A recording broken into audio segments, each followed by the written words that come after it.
So ఏం index కూడా Nifty 50 కూడా అలానే ఉండే అవకాశం ఉందా 2-3 years? ప్రెసెంట్ లార్జ్ క్యాప్ లో అయితే ఆ వీక్నెస్ అయితే కనిపించట్లేదండి. లార్జ్ క్యాప్ అయితే మనకు ఒక రకంగా when compare to mid and small cap segment కొంత వీక్నెస్ అయితే ఆల్రెడీ ప్రీవియస్ గానే చూపించేసింది. లాస్ట్ 1 year యావరేజ్ రిటర్న్ ఎంత అంటే large cap the absolutely zero గానే కనిపిస్తుంది. సో లార్జ్ క్యాప్ సెగ్మెంట్ లో పర్టికులర్ గా ప్రైవేట్ బ్యాంకింగ్, ఫైనాన్స్ ఈ సెగ్మెంట్స్ అయితే కొంతవరకు ఫెయిర్లీ వాల్యూడ్ గా ఉన్నాయి.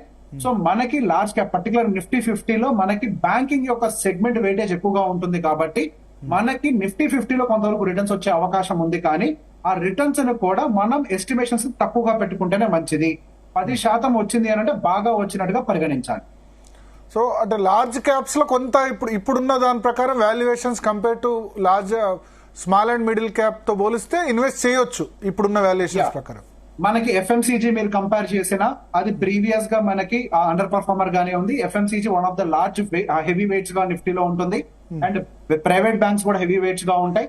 సో ఇవన్నీ కానీ ఎఫ్ఎంసీజీ గురించి చెప్పారు. ఇప్పుడు మన బడ్జెట్ లో అనౌన్స్మెంట్ వచ్చింది, ఎఫ్ఎంసీజీ చాలా బూస్ట్ అవుతుంది అనుకున్నారు, బట్ ఆ విధంగా అనిపించలేదు. ఒక రోజు మాత్రమే కనిపించింది, ఆ తర్వాత ఎఫ్ఎంసీజీ కూడా పడిపోయింది. కన్జంప్షన్ పెరుగుతుంది, ఇన్కమ్ ట్యాక్స్ పెరిగితే ఫస్ట్ బెనిఫిట్ అయ్యేది ఎఫ్ఎంసీజీ సెక్టర్ అని చెప్పారు, బట్ పర్ఫార్మెన్స్ మాత్రం ఆ విధంగా లేదు. ఇక్కడ బేసిక్ ఈ ప్రశ్న ప్రతి ఒక్క రీటైలర్ కు ఉందండి. ఇక్కడ ఒక విషయాన్ని అర్థం చేసుకోవాలి, మార్కెట్ అనేది ఇమీడియట్ గా రియాక్ట్ అవ్వదు. మార్కెట్ రియాలిటీని కొద్దిగా మనకి డైజెస్ట్ చేసుకునే ప్రయత్నం చేస్తుంది. సో బేసిక్ గా వాళ్ళు ఏదైతే ఇన్కమ్ ట్యాక్స్ ఎగ్జంప్షన్స్ ఇచ్చారో ఆ లిక్విడిటీ అనేది మార్కెట్ లోకి రావడానికి ఇంకొక 1.5 year టైం పట్టే అవకాశం ఉంది. కాబట్టి మనకి మార్కెట్ ఇంకొక 6 నెలల తర్వాత ఇన్ఫ్లేషన్ దృష్టిలో పెట్టుకొని తర్వాత ఎఫ్ఎంసీజీ పైకి వెళ్లే అవకాశం ఉంది. ఫస్ట్ అసలు ఎఫ్ఎంసీజీ కిందకి ఎందుకు వచ్చిందో అర్థం చేసుకోవాలి. ప్రీవియస్ గా ఇన్ఫ్లేషన్ ఎక్కువ ఉండడం వల్ల రా మెటీరియల్ ప్రైసింగ్ అనేది బాగా ఎక్కువ ఉండడం వల్ల వాళ్ళకి మార్జిన్స్ ఎఫెక్ట్ అయ్యాయి. సో డెఫినెట్ గా ఇంకొక 6 నెలల టైం పట్టొచ్చు మనకి ఇన్ఫ్లేషన్ కూడా స్టెబిలైజ్ అవ్వడానికి.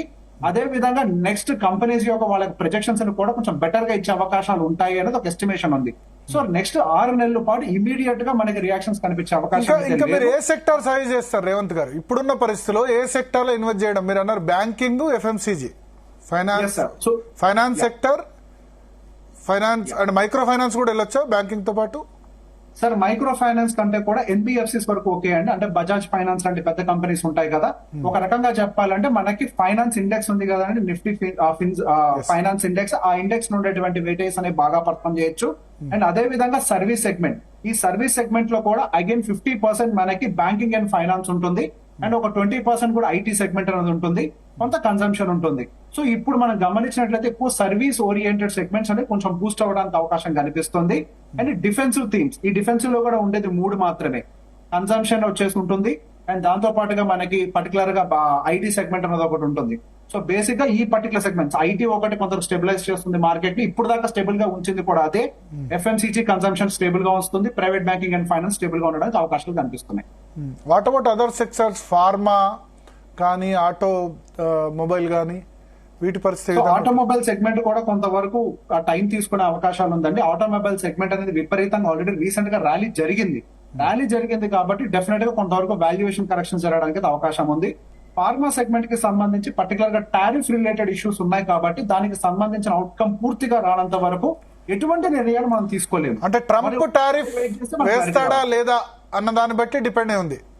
ఎగ్జాక్ట్లీ అండి. సో ఐటీ గానీ ఫార్మా గానీ కొంతవరకు దాని మీద ఎక్కువ డిపెండ్ అవుతుంది, కానీ ఫార్మా ఎక్కువ ఇంపాక్ట్ అవుతుంది. ఇప్పుడు సార్ మేజర్ గా నాకు 1 month గా ఇంపాక్ట్ అవుతుంది అంతా కూడా. 1 month గా నవంబర్ నుంచి కూడా మన మార్కెట్లు ట్రంప్ వల్లే ఎఫెక్ట్ అవుతున్నాయి. మన కాదు, గ్లోబల్ మార్కెట్స్ అన్ని కూడా ట్రంప్ వల్ల అవుతున్నాయి. ఇప్పుడు నరేంద్ర మోడీ రేపైలుండే గెలవబోతున్నారు డొనాల్డ్ ట్రంప్ ని. అప్పుడు మన ఇండియా మీద టారిఫ్ లేదని తెలిస్తే ఇదే మార్కెట్ మళ్ళీ బౌన్స్ బ్యాక్ అవుతుందా, అయ్యే అవకాశం ఉంటుంది? మార్కెట్ లో మనకి లార్జ్ క్యాప్ లో బౌన్స్ బ్యాక్ కనిపించచ్చు, కానీ mid and small cap correction మాత్రం ఇంకా కంటిన్యూ అయ్యే అవకాశాలు ఉన్నాయండి. ఏదన్నా వస్తే నీ జర్క్ రియాక్షన్ అని అంటాం, న్యూస్ రిలేటెడ్ రివర్సల్ వస్తుంది, కానీ అది మార్కెట్ పైకి వెళ్తుంది అన్నట్టుగా పరిగణించడానికి అంటే. కానీ మిడ్ అండ్ స్మాల్ క్యాప్ లో లాస్ట్ 2 times పడ్డప్పుడల్లా, ఇప్పుడు small cap index I think 15,700, small cap 100 15,700 నుంచి 17,500 వరకు ఒక 10% మళ్ళీ రీగైన్ అయింది, మళ్ళీ పడింది. 2 సార్లు ఇట్లా జరిగింది. సో సేమ్ మిడ్ క్యాప్ కూడా 2 times, సరే ఆల్ టైమ్ హై దాకా పోయిన మిడ్ క్యాప్ సంబంధించి 65,000 ఎంత ఉంది, 51,000 52,000 ఇప్పుడు వచ్చింది.